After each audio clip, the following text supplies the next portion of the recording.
always say, know where your money's going and don't wonder where it went. So many people wonder where it went because they're spending unconsciously. Become conscious about the unconscious spending and you will have more money. Number one. It's number one tip for today. The second thing is speak about it.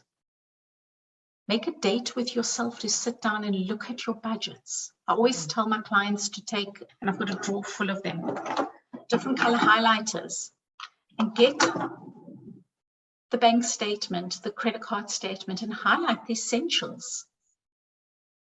The things that you have to have that should only make up 50% of your budget, of your income. Then in another color, 30% should be the lifestyle things. For instance, the dinners, the party you're going to, the haircut, whatever, the clothes. And 20% should be the savings and paying off debt. If you're paying off debt, get that done first, especially if it's credit card debt, because the interest rates are high. When you've got that balance and the breakdown done well, you're able to see exactly what's going on in your finances.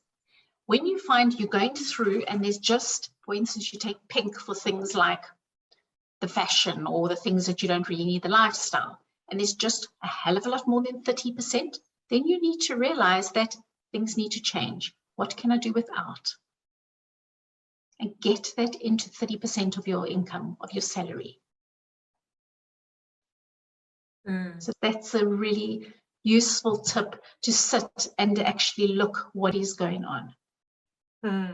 I love that. And one of the things that, so I follow Scott Pape, who's an Australian, who's written a book called The Barefoot Investor, and he has a very similar philosophy to you. And I love that idea. And actually, I love that idea of taking yourself out for dinner. And he says to do that as well, or just making a date with yourself to do your budget. And I'm so going to do that after this conversation. I'm going to set a date in my diary. I'm going to take myself out for a meal. I'm going to sit there and do my budget till it's done, because I need to do a new one for next year. And I thought, why not make it fun? Do you think that we tend to make money and making money so serious, and it adds to that sense of desperation around it, or this kind of burden around the whole idea of money? Like, how can we lighten up around money? How can we make it more magical, like you say? First of all, I wouldn't say make it once a year, what you were saying for next year. Do it every month and break that down every week. That is the first tip I want to give you. I sit every Sunday in my office and I look at what's going on, what have I spent for the week, what is over, what's going on. I move money from my current account to my savings account. Every week I work on my money. It's my responsibility, not anybody else's. Doing it once a year is not enough.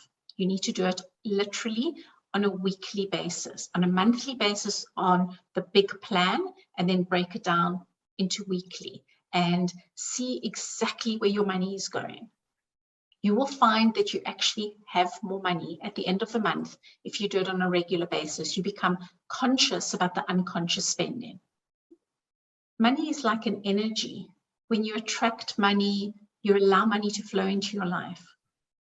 There's so many ways that money can come into your life. But when you're desperate, you're looking down, you're worried, you're not looking up and seeing the possibilities. You're not being creative. And when you are creative, it flows. Yeah, it's true for most things. Hey, like when you are looking for new opportunities, if you're in a sort of state of stress or anxiety about it, your brain it's too full and you can't create. But when you're in a creative space and when you're able to step back from it and go, okay, what can I make up around this? What can I create out of this? If there's anything is possible, what can I do? It allows those ideas to flow. Do you find that with money, like when it's in flow, you just attract it? I found that myself. Like I sell stuff on Etsy, just skincare cream that I make, and it's just a hobby, but it's a nice little sideline. And I've already this year made at least probably over $1,000 just selling skincare cream that I make for myself. Like I just make it for myself. So I make extra, and every time it goes off on Etsy on my phone, it goes cha-ching. It makes it really fun.